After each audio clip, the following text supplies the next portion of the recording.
Programa Novo Alvorecer, trazendo boas novas para você. Uma realização Assembleia de Deus de Caratinga. Meus irmãos, que a graça e a paz do nosso Deus esteja com você, com sua família. Eu espero que você esteja bem na presença de Deus, feliz, servindo ao Senhor com alegria todos os dias da sua vida.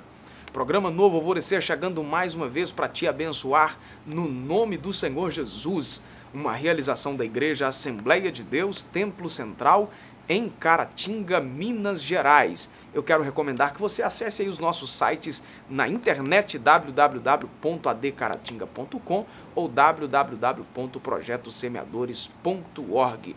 Hoje o programa é com o conteúdo da lição de Escola Bíblica Dominical, um tempo de aprendizado da Palavra de Deus que nós estamos estudando na Carta aos Hebreus. Nós vamos a um rápido intervalo aqui no programa Novo Alvorecer e voltamos já já.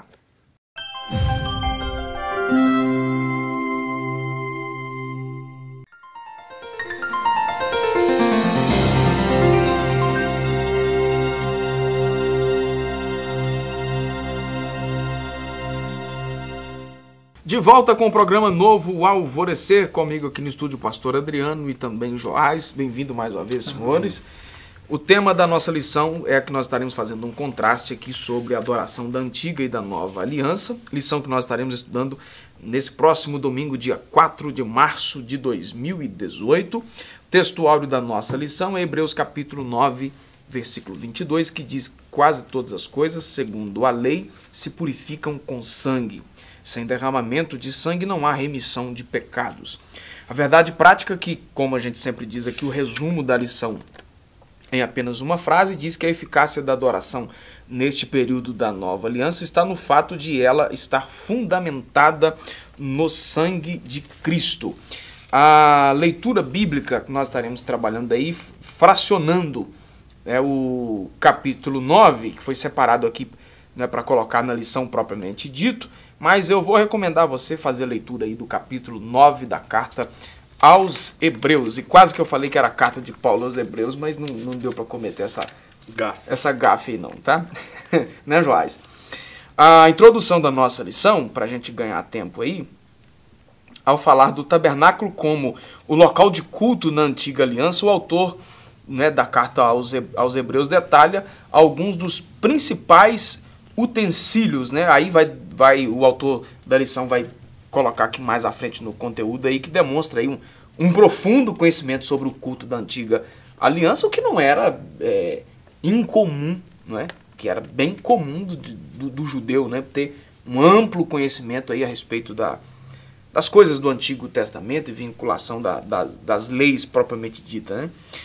Aí ele vai mais adiante aqui na introdução da lição, que diz que é perceptível que a doutrina do sacerdócio de Cristo domina boa parte da carta, e muita coisa que foi dita sobre o assunto é enfatizado novamente aqui no capítulo de número 9. E talvez por uma questão didática, não sei. A gente vê que ele sempre está batendo na mesma tecla, né?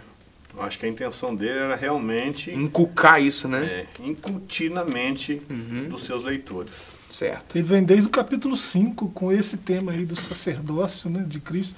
Desde o capítulo 5, nós estamos no capítulo 9 já. Né? E lembrando que ele está falando para meninos infantis, né? Na fé, né? Como ele mesmo diz, né? Vocês estão no leitinho ainda. Seria aí a mesma coisa que aí nós... tem que ficar repetindo. Nós três aqui somos pais, né? Exceto o Mateus da serigrafia ali. Né, Mateus? Seria aí o que a gente faz como pais? Você ensina uma coisa aqui, daqui a pouquinho você ensina de novo. Toda hora. E esses meninos dão trabalho. Né? Paulo chegou a expressar de uma maneira que ele disse assim: eu não vos canso de falar sobre a mesma coisa. Então, era uma maneira também que os apóstolos usaram para poder falar para os crentes, né? E às vezes batendo em cima. João também vai fazer isso. A gente olhar a carta, ele vai falar tanto, né, sobre o amor, quem ama, quem é de Deus ama, ama a Deus, ama o próximo, quem não ama o próximo não ama. Então ele vai sempre estar repetindo sobre essa questão de amor, né, sobre algum assunto específico, né, e assim fica a gente, né, deixa a gente entender exatamente que era para frisar bem aquilo que estavam querendo dizer. Se você pegar nas leis também, né, aí ditas no Levítico, Números, Deuteronômio e tal, os textos voltam um pouquinho em Êxodo e tantas coisas lá, sempre tinha aquelas mesmas repetições, né? Inclusive os textos lá, você vai em Samuel, você vai em Crônicas, você vai em Reis, tem repetição de fatos. Inclusive, Deuteronômio é o quê? Repetição, né? O próprio nome Deuteronômio quer dizer repetição, né? Ou seja, o livro de Deuteronômio é uma repetição de tudo que já tinha sido falado. Aí de parte de Êxodo, de Números, de Levítico, né? E aí, quer dizer, se houve essa repetição lá atrás com a questão da lei, né, frisando ali tudo que estava envolvendo a questão da lei, agora também o autor da carta aos Hebreus veio essa necessidade de repetir também e frisar mesmo aí sobre o sacerdócio de Cristo. Principalmente assim, né, no sentido de que eles estavam, né, o Joás acabou de falar a respeito da infantilidade espiritual do povo, ele mostrando que agora nós estamos num patamar maior, né, mais elevado, e o fato de voltar seria descer. Né? A tendência do cristão é crescer. E se eles voltassem, né, deixassem o cristianismo, voltasse para o judaísmo, para as práticas antigas do judaísmo, eles não estariam crescendo, estariam regredindo espiritualmente. Certo. Então ele vai batendo nessa tecla aí. Caminhando aí para o primeiro tópico da lição, para a gente continuar sobre o assunto, sobre o culto e os seus elementos na antiga aliança, né? Ele coloca, o autor da lição coloca aqui uma lembrança aqui do culto e os seus utensílios no primeiro subtópico, vai dizer que o autor demonstra profundo conhecimento, que eu falei há pouco, né, sobre o culto da antiga aliança, que não é coisa atípica, né, é uma coisa comum.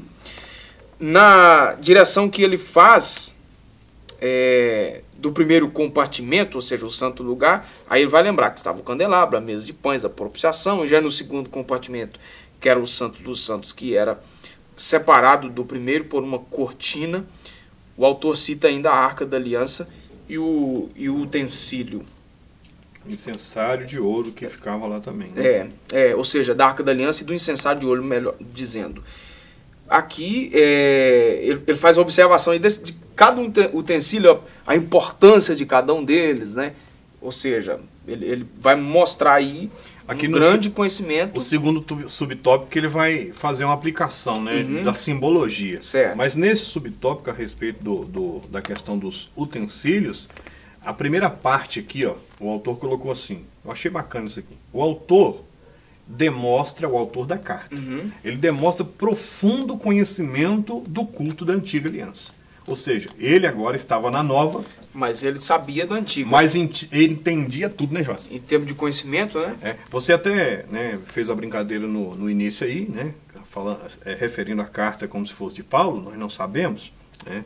Apesar que há muitos indícios que mostram, assim, dentro da carta que poderia ser... Paulo era alguém muito próximo dele, né? Poderia ser, porque tem muita coisa escrita que é idêntico, né? Assimila muito, né? Bem similar ao que Paulo escreveu. Ou era Paulo ou era um leitor fiel das cartas. Mas independente de quem tenha sido, né, o autor, ele conhecia tudo do antigo pacto. Né? Ele estava no novo, usufruindo, entendia que agora ele estava num patamar acima do antigo, porque ele usa a expressão, olha, se o antigo tivesse sido perfeito, não teria a necessidade de ser anulado. Né? Então ele usa a expressão, ele estava nesse patamar, entendia o valor da nova aliança. Ou seja, se era perfeito, não tinha necessidade de fazer um novo. Né? Exatamente. Ele mesmo já resolveria o problema lá. Então, ou seja, lá atrás resolvia. Então ele agora ele se sente, né, privilegiado por esta nova aliança, e é isso que ele quer mostrar. Mas ele entende tudo, ao ponto de fazer comparações. Olha, lá foi assim, e agora se cumpriu aqui. Né? E agora o segundo subtópico vai falar aí exatamente... Que é dos oficiantes da liturgia. Mostrando a respeito, né, atrás era a sombra, e agora o cumprimento delas. Alguma coisa a acrescentar no primeiro aí, Joás? Não, tá perfeito. Beleza? Então lá, falamos aí do culto, sobre os utensílios, né? Tanto do primeiro compartimento quanto do segundo, apesar que eu não concordo muito com essa expressão, que faltou o pátio, aí daria 3 compartimentos, né? Talvez surja o questionamento aqui por que o autor usa depois do segundo véu. Né? E aí? Ele não fala nada. Por que segundo véu? Né? Aquele véu que separava o pátio do primeiro?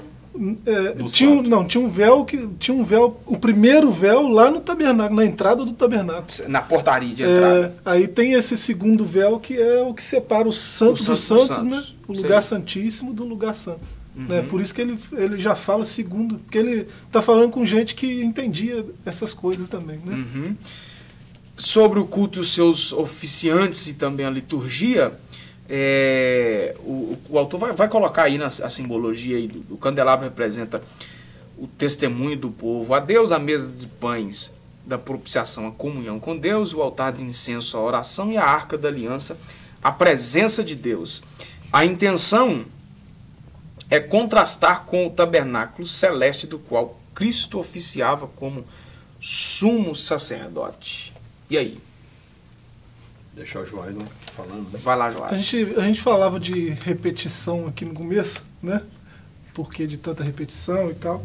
Mas eu achei interessante, aqui no capítulo 9, ele repete um termo que ele usou, o escritor aos Hebreus, que é obras mortas.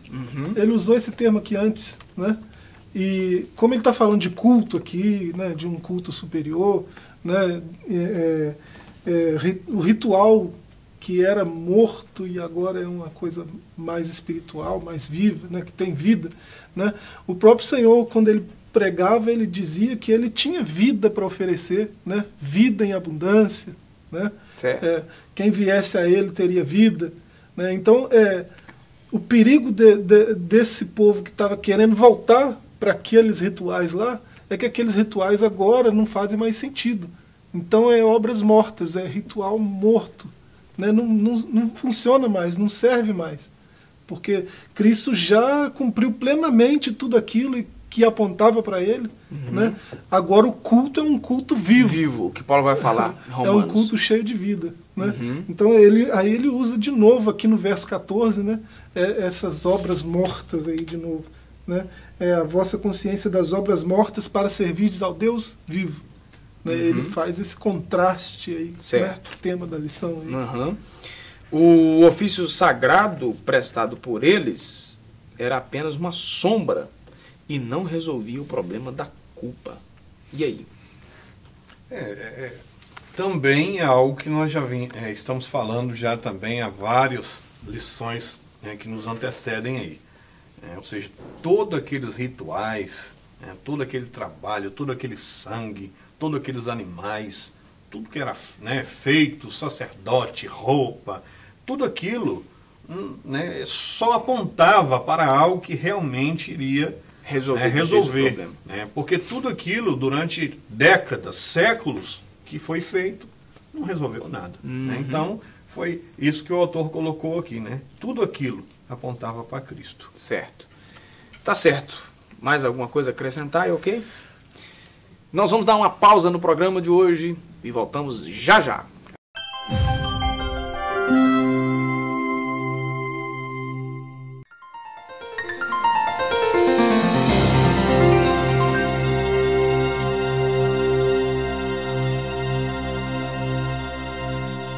De volta com o programa Novo Alvorecer para o segundo tópico da nossa lição, a eficácia do culto na nova aliança. Senhores, 3 subtópicos aí subsequentes para dividir o assunto. Uma redenção eterna. O autor da lição coloca que a diferença entre o culto da antiga e da nova aliança pode ser vista no contraste entre ambas as alianças quanto à eficácia do sacrifício efetuado no contexto de cada um. Ou seja, o sacrifício da primeira, na verdade, era ineficaz, né? Era temporário. E agora da segunda aliança, nós acabamos de falar aí no bloco anterior, que o sacrifício de Jesus resolveu de uma vez por toda o problema. E aí? Redenção eterna de Cristo, né? E a eficácia também, né? Eterna. Não vou precisar ano que vem, né, de redenção de novo. Né? Ele me redimiu e pronto. Né? Não tem mais conversa. Então A eficácia do culto da nova aliança, ela existe por causa, primeiro, por isso que está no primeiro ponto aqui, primeiro por causa dessa redenção eterna. Eu fui redimido de fato. Né? Não é só uma solução temporária, é uma solução eterna. Né? Aí agora o meu culto é vivo. Agora eu não preciso mais de pães da propiciação. Eu tenho meu irmão para ter comunhão com ele e nós dois nos chegarmos a Deus juntos, né? E eu aprender com ele aprender comigo, né? Que é o que os pães do que os pães falavam. Comunhão. Né? Era símbolo de comunhão, simbologia, né? Tudo simbologia. Né? E agora essa redenção que Cristo trouxe para nós, que Cristo nos propiciou, né? É uma redenção eterna. E o autor coloca aqui também, né, que algumas palavras no original grego que são usadas para falar de resgate, certo, têm o significado de pagamento de um preço para a libertação. É o que Paulo vai falar em Colossenses, da cédula da dívida. Foi cravada na cruz. Né? A dívida foi paga, nada daquilo do Antigo Testamento chegou nem perto de resolver esse problema, porque o sacrifício de Cristo, né, e a redenção que Ele nos deu, nos trouxe aí. Né? E ela não abrange só aqui nesta terra. Certo. Foi a pergunta de Pedro para Jesus lá, o que eu vou ganhar? Ele falou, 100 vezes nesta terra e por fim a vida eterna. Então, a prioridade nossa aqui, em ter Cristo como nosso Senhor e Salvador, é a vida eterna. Mas isso reflete enquanto nós estivermos aqui. Então, continuando aí o segundo subtópico, uma consciência limpa. Eles não conseguiram tratar com a parte interna do homem, ou seja, os sacrifícios da antiga aliança, né, não conseguiram resolver esse problema da consciência, né, não conseguiram limpar. Na verdade, esses muitos sacrifícios apenas cobriam os pecados em vez de removê-los. Por outro lado, o sacrifício de Jesus, ele trata e resolve o problema. E aí? Lá naquele ritual antigo lá, eles tratavam tudo com sangue de carneiro, né? E o autor aos Hebreus, ele vai dizer aqui no verso 14, que a gente citava anteriormente aí, né, que quanto mais o sangue de Cristo, que purifica e dá uma consciência, né, pura. Né? Aquela consciência que você tinha das obras mortas, ela é purificada. Ou seja, então, agora, e trata com a raiz do pecado. Né? O sangue de Cristo, ele tem esse poder, né, de limpar tudo. É interessante a gente abordar isso aqui, que talvez alguém que está nos assistindo possa perguntar, limpar do quê? Essa consciência, ela está suja com o quê? Né? Na verdade, é só nós voltarmos lá no início, no Gênesis, né? Quando Deus criou o homem perfeito, imagem e semelhança. E quando Deus os orientou, né, a não desobedecerem, porque viria consequência, e eles desobedeceram, trouxe justamente, a desobediência trouxe como consequência o pecado, que nada é, né, nada menos do que uma sujeira na parte espiritual do homem que nada poderia resolver. Então, lá na antiga aliança, eles tentavam amenizar isso com sangue de animais. E nada daquilo foi eficaz, né? Então, partindo agora para a nova aliança, o sacrifício de Jesus, né? Não é à toa que Jesus é chamado de o Cordeiro de Deus que tira o pecado do mundo. João usou essa expressão, né? João Batista. Então, nós vamos ver que o sangue de Jesus, né? O apóstolo João escreveu na primeira carta, capítulo 1, versículo 7, né? Se andarmos na luz, como Ele na luz está, temos comunhão uns com os outros, e o sangue de Jesus Cristo, seu Filho, nos purifica de todo pecado. Então, ou seja, somente o sangue de Jesus. Preste atenção nisso. Você que está nos assistindo. Não é sabonete santo, ungido, não é água ungida, não é banhozinho, passar em cima de sal que tira pecado de ninguém, não. A única coisa capaz de limpar o ser humano das consequências do pecado é o sacrifício de Jesus, o sangue de Jesus. Mas isso aí é exagero, senhor, não tem ninguém fazendo isso aí, não tem. Queria eu que não tivesse. Né? Vamos lá, uma herança eterna. O autor coloca algumas coisas aí dentro desse subtópico, eu destaco que em Novo Testamento é usado em relação às coisas terrenas e celestiais, no sentido de que Cristo nos chamou para uma aliança incorruptível, que Pedro vai dizer na sua primeira epístola, no capítulo 1 e versículo 4. Por isso a nossa aliança é celestial, espiritual e eterna. Diferente da aliança, da antiga aliança, que era temporária, terrena e falível. Qual que é a herança daquela? Qual é a herança daquela antiga aliança? A herança daquela que eu vejo é só que Jesus falou assim uma certa vez. Mateus está escrito, né? Eu não me lembro o capítulo, mas está escrito que é mais fácil cair o céu e a terra do que um tio da lei. Então, ou seja, a turma está agarrada nesses conceitos da religiosidade do Antigo Testamento até hoje. Mas aí entra o que o Joás falou. Né? Porque a herança da nova aliança fala de benefício. Uhum. Fala de benefício. Né? Então, que tipo de benefício a antiga trazia para o ser humano? Nenhum. Não tinha benefício. Né? Agora aqui não, ó, olha o que o autor ele coloca aqui, tá bem no meio do subtópico, que o sentido, né, do que Jesus fez por nós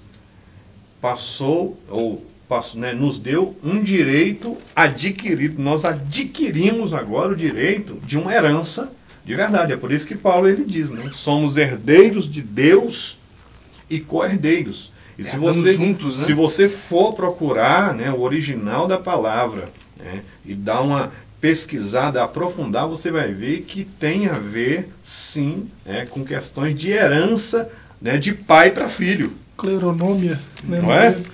Alguém que adquiriu o direito de ter posse daquele bem, de determinado bem. Por uma questão hereditária, né? Mesmo nós não sendo filhos legítimos, né? Certo. O filho legítimo é Cristo. Mas a obra que Cristo fez, ela nos deu um direito tão grande, tão perfeito e maravilhoso, nós que somos co-herdeiros a um mesmo nível. No termo jurídico aí seria para o lado do legado, né? Ou seja, o que não se tem direito hereditariamente, mas foi oferecido em forma de testamento. Então, no sentido, né, de nós chegarmos lá, teremos os mesmos benefícios que o filho legítimo. Tá certo, nós vamos dar uma pausa aí mais uma vez. Você de casa não saia daí. Dá tempo para você tomar uma águazinha rapidinho. E a gente volta já para finalizarmos o programa de hoje.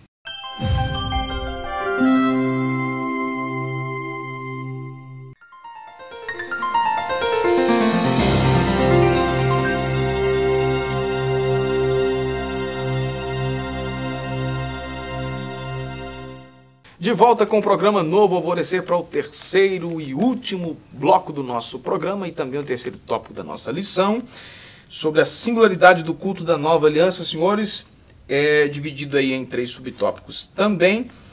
O primeiro sobre o santuário celeste, é o assunto. O autor coloca que o culto da antiga aliança com o seu santuário terrestre era apenas uma sombra da qual o santuário celeste é a realidade. Ou seja, o santuário terrestre, a sombra do santuário celeste. E aí? Parece que ele usa um termo meio platônico aí, né? Sombra. Né? Tá dizendo que é como se fosse feito a partir daquele modelo que está lá no céu. Né? O da terra ele foi feito de acordo com aquele que existe no céu. Né? Então, quando ele fala da singularidade do culto nessa nova aliança, ele está falando que mesmo que haja utensílios, mesmo que haja um santuário, mesmo que haja isso tudo que fez sombra aqui na terra, né? Mesmo que haja isso lá no céu, esses utensílios, esse tipo de culto é muito diferente daquele. Né? Ele é singular, né? Muito diferente, é algo que é único. Né? Então ele vai falar dessa singularidade aqui. Né? O autor chegou a colocar aqui, ó, o verdadeiro modelo de adoração não pode ser visto olhando para a terra, e sim para o céu. Olhar para lá. Mesmo sabendo que tudo aquilo, né, era um xerox. Um rascunho, né? Mas a superioridade é muito maior. Ok? Ok. E aí sobre o sacrifício, O primeiro aí nós falamos sobre o santuário e agora sobre o sacrifício.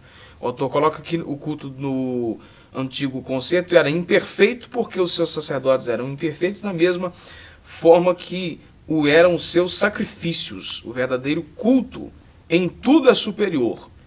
Só foi possível porque o Cordeiro de Deus se manifestou e deu a sua vida em nosso lugar. E aí? Novamente repetindo o que nós já falamos para trás, né? Bater na mesma tecla novamente. O culto do antigo pacto, aquele arsenal de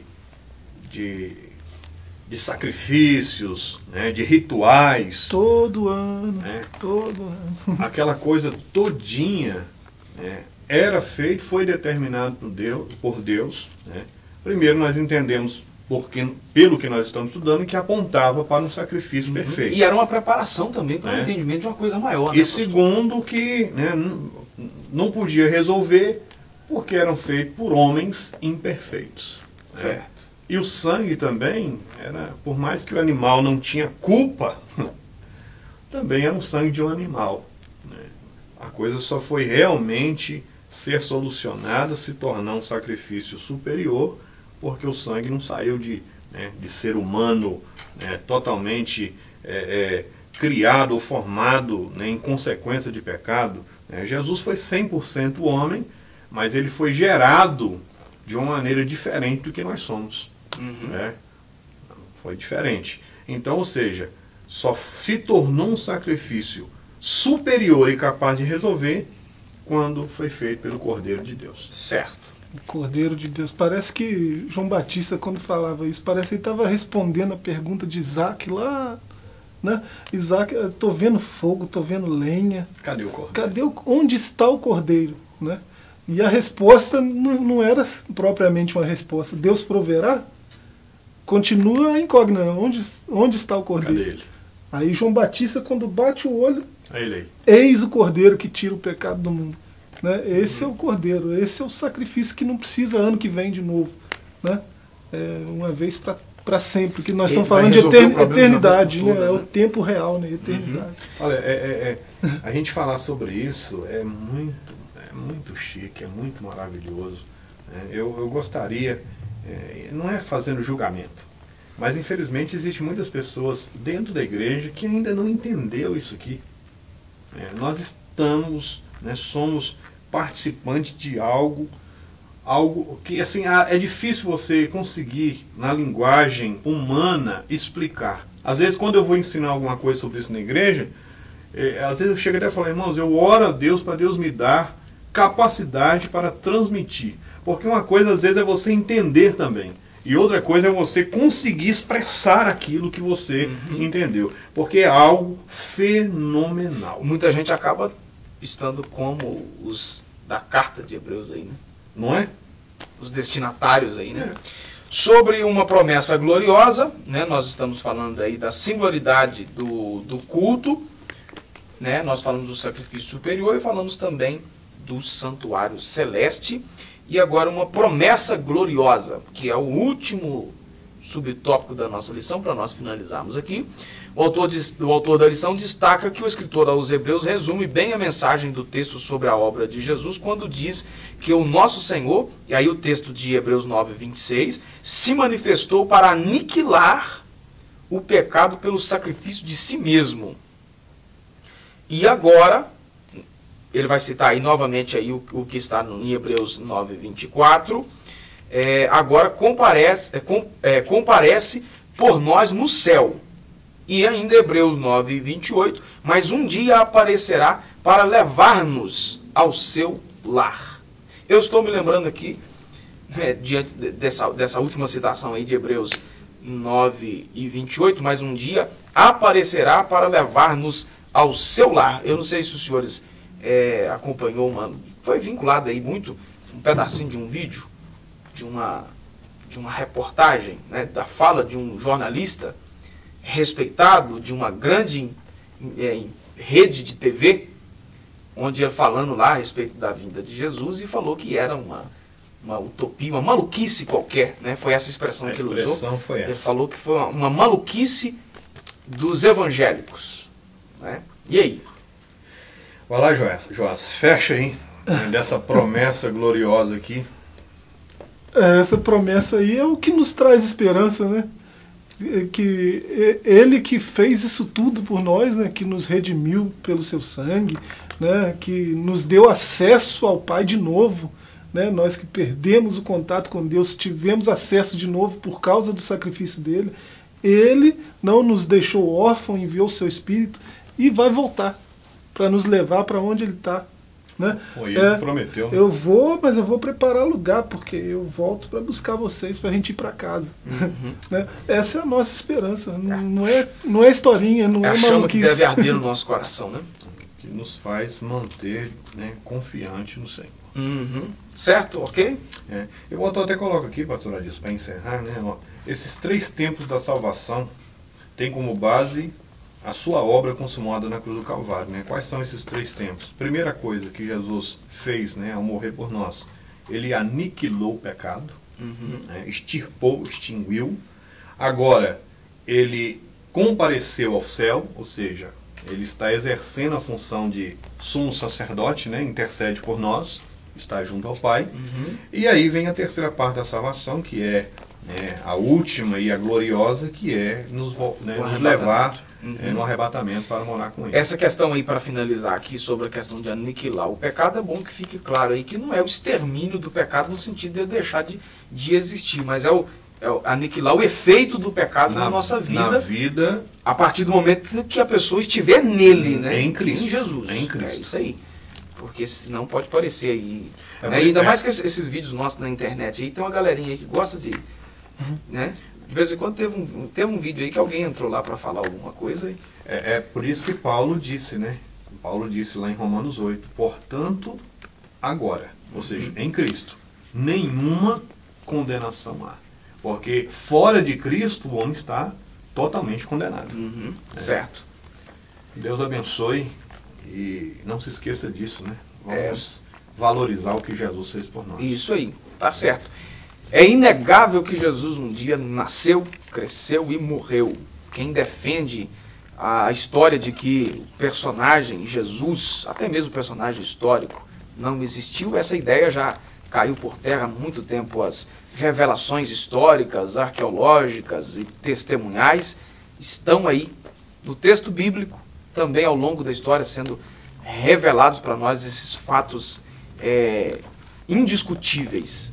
Mesmo Jesus, que um dia foi promessa do Pai de enviá-lo, conforme a gente vê no Antigo Testamento, um dia ele nasceu, cresceu e morreu com um propósito, ressuscitou dando sequência a esse propósito, e ele disse que ele voltaria para buscar o seu povo, porque a sequência do seu propósito ainda está de pé, continua firme.